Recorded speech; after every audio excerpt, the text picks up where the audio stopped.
আজ প্রথম দিন এমনি ব্লগে তোমাদের সবাইকে স্বাগত। আজকে দিনটা কিছুটা অন্যরকমভাবে শুরু করলাম। চা খেতে খেতে মেয়ের বইগুলো মলাট দিয়ে দিলাম।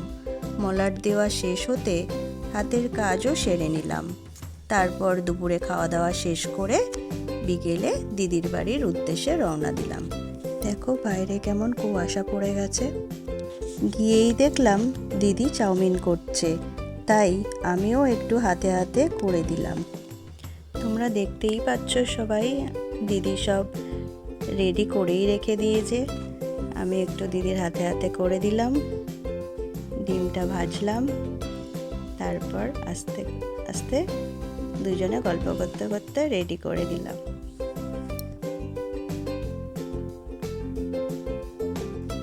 তারপর ওখানে কিছুটা সময় কাটিয়ে বাড়ি চলে আসলাম। বাইরে যা ঠান্ডা পড়েছে তাই আর বেশি দেরি করিনি। আমি বাড়িতে চলে এসেছি। আজকের মতন টাটা, পরের ভিডিওতে দেখা হচ্ছে।